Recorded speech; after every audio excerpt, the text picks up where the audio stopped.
This is to motherfucker Ricky Gervais. This is Pierre Albert. I have no pants right now, but I have my underwear. So I'm gonna talk about atheism, theism, God, and being agnostic.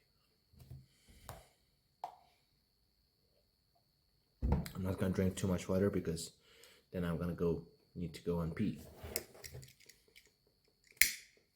So you believe in dogs, not God. Nice. I believe in cats. Yeah. As Bukowski said, love is a dog from hell. I don't know what did he mean by that. Maybe it was a matter of subconscious. Let's start with definitions of atheism, theism, and being agnostic, and then is there God or not? What are the arguments? And then religion. I'm not going to talk about a specific religion which starts with I, S, L. I'm not going to talk about that because I simply don't want to die, and to this day I'm just still confused. After spending billions of hours talking and reading and checking the definitions of atheism, theism, and agnostic. Atheism is the etymologically based on etymology. It's something in opposition to theism. Theism means believe in God. So atheism is a lack of belief in God, or we can take it to another level. What do you gonna call that? It's like different level of atheism, which I believe that there's no God. What do you call that? What is this atheism? What is it exactly? Is it severe atheism? If you talk with LLMs, large language models, they're gonna take it break it down to different levels. It's not just free. It's atheism, different level of atheism, agnostic, different level of agnostic, and theism, and different level of theism. But let's, for the sake of the simplicity, make it simple. And I would say atheism is it's just a name, okay? It's I believe that there is no God. That's atheism, sake of simplicity. Agnostic, I don't, okay, with theism, I believe that there is a God. Agnostic, I don't believe that there is a God. I don't believe that there is no God. It means I don't know. That's way more simplified. So being agnostic is just like lack of knowledge. I don't know. I don't believe that there is a God. And I don't believe that atheism, neither. I don't believe neither. And agnostic is I don't believe in atheism. I don't believe in theism. And I can say, based on logical inference, I'm not sure I'm correct here. I can say it's, I don't know. But the thing is, these are not black and white, like atheism and theism. If I say I don't believe in atheism or I don't believe in theism, it doesn't imply anything except I don't know. That's how I'm going to define it. So if I say, wait, I don't believe there is a God, it means that, do I believe that there is no God? No. It can be I don't know. It's different options, because they are not in opposition to each other. And for example, if I don't believe in atheism, it doesn't mean I believe in theism. It can be also I don't know. There's other options. So for the sake of simplicity, I would say I have a firm belief that there's no God. God is dead. God is not dead. God just doesn't exist. And this is atheism. Theism, it's I firmly believe that there's a God. This is for sake of simplicity. And agnostic is I don't know. I don't know. I don't believe in theism. I don't believe in atheism. I have no idea what's going on. Okay. And that's for the sake of my life and simplicity in my life. I don't want to have a belief in this matter, and in this context. So this is kind of a simplified definition. And because some people take agnostic for atheism or atheism for agnostic, and I can't prove, sorry, from English. I can't prove that atheism while having a definition of I believe that there is no God is correct, because you use the word belief, and believing something, it's like, it has to do something. It implies that you have lack of knowledge, like, you it's a matter of emotion, and emotion is not logical or rational all the time. And for example, you see a very scary animal and you have fear. Your fear, which is an emotion, it's rational here, but because it's related to inference and logic. But emotions are not always. For example, I hate Boris Johnson, but my emotion is it rational, logical? Does it have anything to do with inference, logical inference, or a reality, or backed up with rational arguments? Not necessarily. So, revenons à nos moutons. Let's get back to business. Atheism, theism, agnostic. Forget about the names. Just go with the. I have no knowledge about God. I didn't even know what God is. I think in philosophy we need to define it. God is something that, let's say, exists, and I don't know. It's a he. It's a she. I don't know. It created the universe and life on earth and everything else that we can see or feel and understand. So we are a part of God too, right? I think that's the point, right? We are a part of God too. I think we are entering the context of Spinoza, this philosophy of Spinoza, but I'm not interested to read everything. It's not that I can't, or I don't have ADHD. I can read. I love reading, but like Russell Crowe said about Stanislavski method, it's not that I don't know. I don't want to know. I don't care about Spinoza. I don't care about fucking Plato. Just in the parentheses, Plato wrote a book called Republic, and to this day, 8 billion fucking people, they don't know what's the difference between a republic and a fucking democracy. And if then the geniuses of the politicians of the world, they use interchangeably in a wrong way the word democracy and republic. So there's no point in reading this kind of bullshit that didn't have its impact on life of human beings. If you can't write in a comprehensible, intuitive manner, you rather don't do it. It's better not to do it. Even it's gold, it's amazing. So I forgot the line of my thoughts. Let's get back to our business. God. Spinoza. I didn't read Spinoza. I just attended a philosophical bullshit meeting with a bunch of douchebags in Iran in a famous library, just talking like idiots. In French, we say ringard. It means like outdated mentalities. Anyway, full of cocky behavior. Doesn't matter. Arrogance. Pedantic douchebags. Pseudo-intellectuals. Anyway, doesn't matter. God. God exists. So if God exists, it means existence needs causality. So this bottle of water is created by me, for example, and I was created by my ancestors. And my ancestors are created by something else, and that something else is created. The universe is created by God. So the question is, if we follow this causality, this is like alphabet of philosophy and like, the theory of God and this kind of things. That's been said by Sir Bertrand Russell. Like, who created God? If God exists, existence needs causality. So who created God? The theists come back with a bullshit argument that they say, no. Causality is a proof that God exists, but God has created causality. That's the wrong argument. You can't come up with a fairy tale you can say that God created causality and existence and universe and time and things and atoms and electrons and positrons and neutrons and everything else in this fucking world. Anything that you can imagine has been created by God. Even the notion of existence has been created by God. Okay, but we can't prove that, because proving needs logical inference. You can't prove it. You can't say like, everything has a reason and the final reason is God. So the question is, everything has a reason. That's your premise of your argument. So everything has a reason. Then what's the reason of God? You can't say like everything has a reason, but God created all reasons. So this is just a hypothesis. It's not an argument. It's not a proof.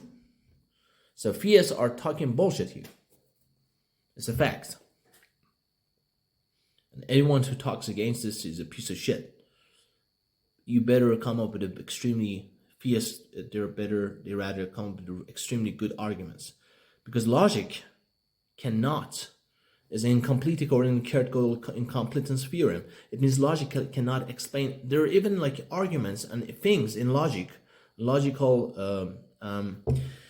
things, theorems, things that cannot be proved or disproved by logic. So logical is incomplete. Logic, has its own deficiencies. So how do you expect that logic explains everything? It's not possible. So using logic, you cannot prove the existence of God. There you go. Simple. And how can we prove the existence of God? How can you say that God exists? You can feel it, for example.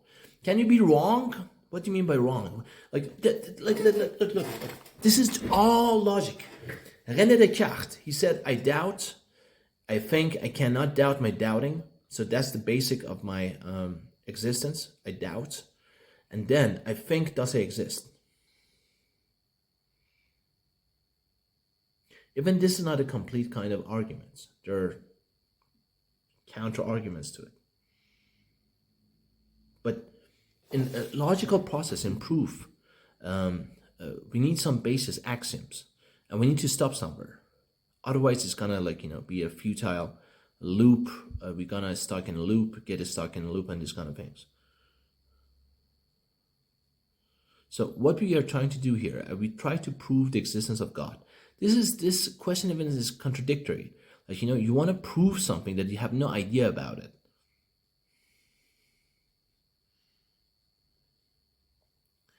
And the proof is related to logic, and logic is related to inference, and inference is related to causality, and you are getting stuck in a loop in a way that you want to say that God exists, but the question is who created the existence of God. You cannot prove that. It's just it's even a false question. So how do we let's reformulate the question. Can we talk about God? And does it have any usage in our lives? That's a way better question. Can we talk about God? Talk about God. When we talk about God, what we are talking about? That's a valid question. When we talk about love, what we are talking about? That's the name of a book. I read it. It's bullshit, but American book, of course. But when we talk about God, what we are talking about? And does God, if there is a God, it exists, okay. We know we're not gonna go and prove the existence of God. It's just that if there's a God, okay, and we have no idea that how to prove or disprove its existence. While having this hypothesis that this is hypothesis that God exists and created existence and time and universe and everything else, and God didn't need creation. Then the question is, what's the usage of God in this universe? Look, in my life, this bottle of water, this technological device, which is smartphone, camera, the devices that has been used to do my haircut, this smoking, everything has been made by logic, science, technology. The question is this comprehensive? Does it encompass everything? No. There's some other things that we cannot describe using logic, or prove using logic, or describe using logic, or science. But logic, philosophically, what science and technology gives us, it's stability, predictability. I can predict that if I do stuff some stuff, like, logically, rationally, I have a high level of chance that I'm gonna get money and I can buy a bicycle. But if I just, like, believe that there's a God and then pray to the God, please give me a bicycle night and day, there's a very high chance I'm not gonna have a bicycle. And then I'm gonna I'm gonna steal a bicycle, and I'm gonna pray for forgiveness. So there are arguments that they say, like, if you pray to the God, there's a couple of consequences. First of all, you're gonna get a calmness in your heart. It's like psychologically, it's positive for you. It depends to what extent, because I've seen people who pray to the God night and day, and they're just like detached from the reality. I visited a museum church in Cyprus, in Nicosia, I think, or Larnaca, and there was a woman who was just, like, doing prayer. She was doing prayer, and she was like extremely drunk. Like, she was not drunk, but she was drunk by the, like, she was like detached from reality. I said to her, what kind of life she's living, for God's sake? So let's say I believe in God. I pray to the God to have a bicycle. First of all, I'm going to be a little bit calm and be sure with my life, and maybe a little bit happy. If this is illusion or not, it's out of question, because even love or happiness that you get from doing mathematics can be illusion too. It's emotion, right? So I'm going to get some calmness by praying, right? Then Morgan Freeman in an argument says that, in a movie, I think, so like God gives you, it's a hypothesis and belief of some people, that God gives you the possibility to work to get that bicycle. And this is a hypothesis. This is just a hypothesis. Like, I've experienced moments in my life that from the bottom of my existence and heart, I prayed for something out of desperation, and I worked for it extremely hard, and I did everything possible. It's just unimaginable things that I did to get, like, for a visa or something like that. Did I get it? No. And the arguments of the theists are the people who believe in God. They say, like, you don't understand the destiny. You don't understand the will and the decision of God. The decision of God is hidden. So the question is, okay, so what's the point? Like, even, like, trusting God. Are you a slave?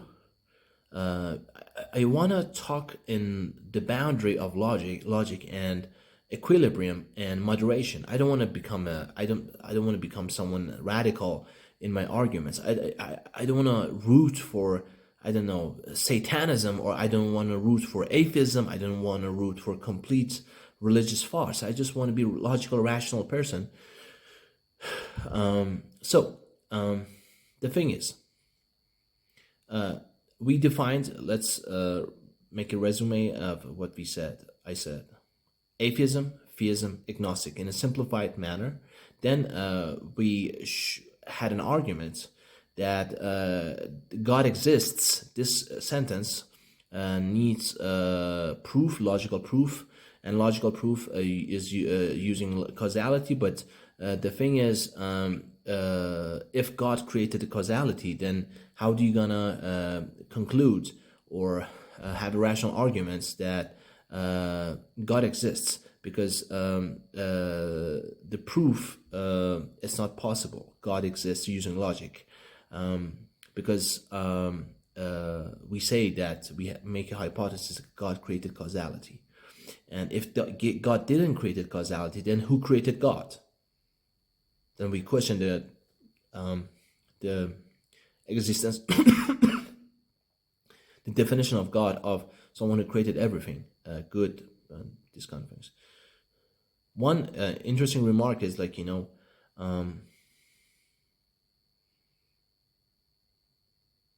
we are part of God too, if God created everything. I want to get to good and bad, and I want to get to the notion of what's the point of life too. So first, atheism, theism, agnostic, then existence of God. Then what is the reformulation of the question? What's the point of this question? Does God exist? What is God? And we can come up with a hypothesis, but the reformulation of the question in a reasonable manner is just like, what's the point of believing in God, and how the notion of God, while having a hypothesis that God exists, is going to serve our life. And I analyze that using the notion of prayer, which is not reliable. Or if it's reliable, like, you have no way to prove it. Like, this is provable, this is tested, like the way that's been fabricated. But like prayer, how do you do that? Using even the statistics, like, how do you have used logical inference to prove that prayer is useful in this life? It's been proved scientifically, I think, that makes you calm. But the question is to what degree, and how are you going to use calmness? You can do yoga too. You can listen to music, like, Chopin, I don't know, Schubert, so many other things to become calm. So what's the usage of belief in God and prayer in this life? It's a reasonable question to ask.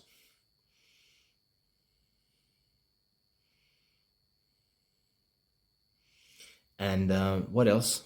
Good and bad. The question is the definition of God. Let's say God exists and he created causality. For the sake of simplicity, causality and existence and time and everything else, atoms and everything else. Okay, and we don't have any way to prove it. We just need to accept it because we are slaves or whatever. But the question is, it's like, there are some questions. We say that God is almighty. It can do everything. God is completely good and great and good. And as there's a word for it, benevolence, completely benevolent, and is almighty. But the question is, why am I so fat? I have a surpoids, I have overweight, I need to lose weight. That's not related to conversation. So the question is, why God created evil, bad things? God created evil, bad things, because without bad things or evil, we don't understand what good is. The good is defined in opposition of bad, which is not acceptable necessarily, but for the sake of simplicity, let's go ahead with it. Then I'm gonna ask, why there is so much evil in this fucking world?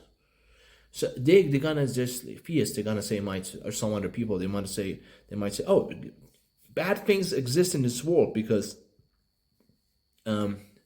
it's needed to understand what good is, what is good. We don't have a definition of bad and good exactly. Like, you say like killing is very bad, but you might say like if you had a gun and you could kill Hitler at his heights of terror, would you do it or not? So, or like in a serial killer, would you, if there's the only way to stop it, would you kill a serial killer or not? Like, if you had a gun. So, the notion of doubting enters the notion of the definition of the bad and good. But let's say there's a flaw in this argument that there's too much bad things in this world because so we understand what good is. No, this is a bottle of water. If I put a little bit of shit, little in it, and I inform everyone, no one gonna drink it from it. So a little bit of shit in quantity and quality, in mass, compared to the mass of water, a little bit of shit is completely enough to understand that this water is contaminated and no one gonna drink from it. And I'm gonna regret that I lost a great, good water, drinkable water, and it was so amazing. So amazing. And I try to be grateful that next time I have a bottle of water, clean water, it's good water, so I'm gonna keep it clean and I'm gonna stop it from that bad things enter it. Little bit of bad things is necessary. The question is why there's so many bad things, man. Lots of war, lots of famine. We have a huge amount of technology. We'd raise a helicopter in fucking Mars. And there are 700 million people in this fucking world that they are subjected to famine. In France, my beloved country, I was not born in France. I don't have a French passport. Nonetheless, my heart is French, Italian. But in France, under the reign of Emmanuel Macron, there's at least 2 to 300,000 homeless people, and way more that they are subjected to, like, kind of sort of homelessness. It's seventh GDP, one of the richest countries on earth. That's huge, man. 200,000 people on the street. Why? Because they want to. No, they don't want to. If they want to, they're crazy. It should be illegal. You sleep on the street. You need to give them a housing. A prince from Saudi Arabia has a house in France. Why not French people? His house has a strip club too. And other things, maybe, I don't know. So, the question is, if God is almighty and benevolent, why there's so many bad things in this life and in this world, in this earth, on this earth? And the answer that, oh, there are bad things to understand, we understand good, no, that's not. The first counter argument of theists is not acceptable. I proved it. At least I presented my argument. Second argument, there's bad things in the world because there's free will. There's no proof that there's free will, idiots. Okay? And even there's free will. God is almighty. Why a kid get raped is getting raped sometimes. Why there's pedophilia. Why God doesn't stop it. If it's almighty and if it's benevolent. It's completely contradiction with the hypothesis that God is almighty and benevolent. If a kid get raped, étant donné means like, étant donné, it means like given that people have free will and they choose to do bad things. God is almighty and benevolent, so he can or she can or it can stop it, but it doesn't. So it's in contradiction with the hypothesis that God is almighty and benevolent. Even you say that people have free will and they can do bad things. Why? The question is why God doesn't stop it. Because God given them free will? What, to kill a baby or rape a baby? No, there is and the third thing that they're gonna come up, bullshit argument, counter argument, they're gonna come up with. No, God lets a baby get killed and raped because you don't understand the reasoning of God. That God is huge. Bullshit. So I'm going to relate this arguments of things that they said is bullshit to the fact that religions came. Religions came to make the will and character of God understandable to human beings.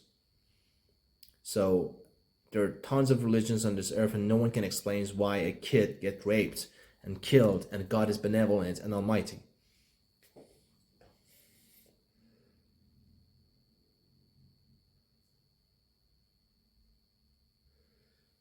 The only explanation is this earth, as Hartley, I think it was an English writer, England has some brain apparently.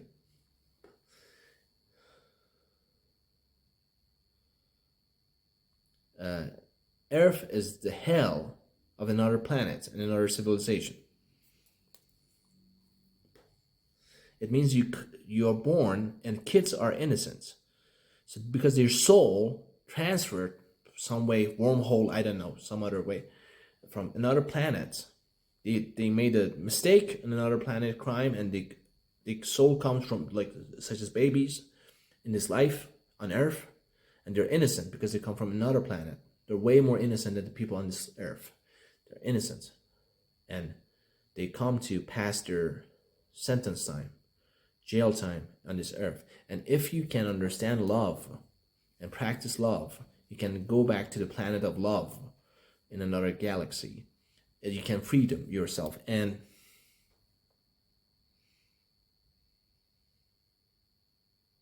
that's what might be one of the reasons, hypothesis, one of the reasons that people who love a lot, they fight a lot with love, the revolutionaries. And one of the basics of the revolutionaries, according to this guy, Comandante Nosuchigora, is love. Fundamental characteristic of the revolutionary is love, being a lover. And So they die very soon in their 40s, 50s, 30s, 20s, whatever.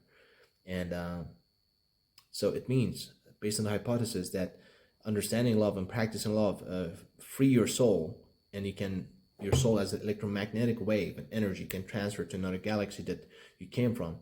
That means that you have passed the test, and you die and you go back. So, and if you don't understand, the time repeats itself. The cycle is an eternal recurrence, as Nietzsche said.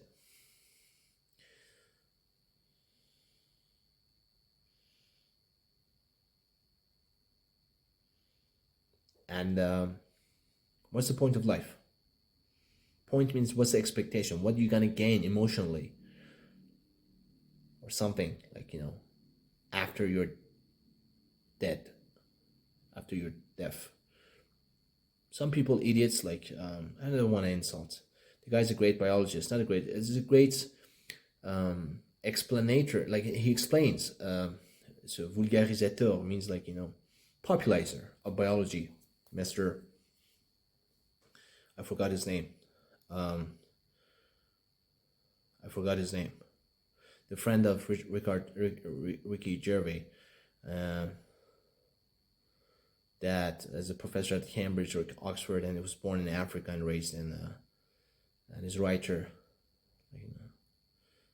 he's an atheist. I forgot his name.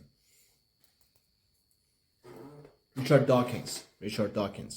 He's, when he talks about biology, it's extremely fascinating. But when he gets to the notion of the philosophy, theology, and logic, it's just not interesting. He says that, as Bertrand Russell said, after you're died, you just enter in nothingness, and you're just nothing. You just die. Your brain gets demolished, wiped away, you become the food for ants and insects, and nothing remains from you, of your character, of your consciousness, and there's no proof for that. So you must be agnostic about it until you understand it. So you need to have a scientific approach, and if you don't have a scientific approach, you need to have a philosophical, metaphysical approach to it, and prove it in some way that we can understand what happens exactly. Omar Khayyam says that threats of hell and hopes of paradise, one thing is certain, this life lies. One thing is certain, and the rest are lies. The flower that once has blown forever dies. He's wrong, maybe. I was madly fascinated with Omar Khayyam, when I was a teenager, in my fucking solitude and being a nihilist, absurdist, whatever, when I was a teenager. But I realized I might be wrong. Simple. The most fascinating thing on this earth relates to the question: what is the point of life? What is the objective of life? What is the meaning of life? Why we are alive? It's subconscious. Most fascinating thing ever. Way more important than black holes. Way more important than quantum theory and anything else. Quantum theory is a subsection of subconscious. It's a thing that you can understand, to use it to understand subconscious. Subconscious is extremely important. So what is the meaning of life? What's your expectation of this question? What happens after our death? I don't know. Ricky Gervais says, if nothing happens, you just die. You just die and nothing happens. Then I ask this question: why don't die now? What's the difference that you die now, or in 1 billion years, or in 30 years? So he says that if I watch a movie and I enjoy it, I want to watch it till the end. There's not a complete acceptable argument, because life is not necessarily, we don't know it's a movie or not. In movie, you have some control under watching the movie. You can stop it, you can fast forward it, you can go back, you can change it. But life is not like this. And the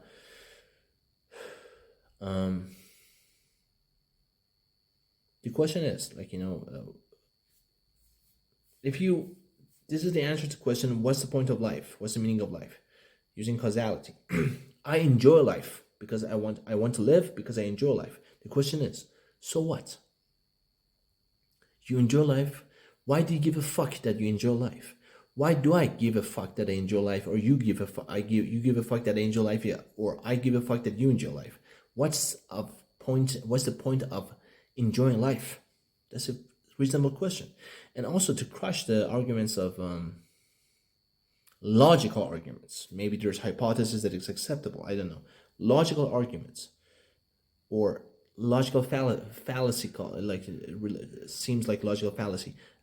Logical arguments of so-called logical arguments of theists, that if you're a good boy, you pray, you're a good human being, you're a priest, not a pedophile, just priest, and you go to heaven, and you have lots of virgins, and you're happy till eternity. The question is, what's the point of being happy in heaven till eternity? So what? We might say, like, you can't put so what, the causality in on every question. The Socratic dialectic must have some beginning and some end. Socratic dialectic is just question why, how, why, so what. This is Socratic dialectic. Coming up and answer with it. Have fun, Ricky. You're fun, man. A little bit fat. Fucking roast beef, not American. Bullshit English, man, but interesting. Yeah. Probably not gonna give a fuck what they say, but doesn't matter who I am. Who are you? The argument matters here, douchebag. Backfuts. Backfuts? No, not backfuts. Fuck fats. Fucking fat.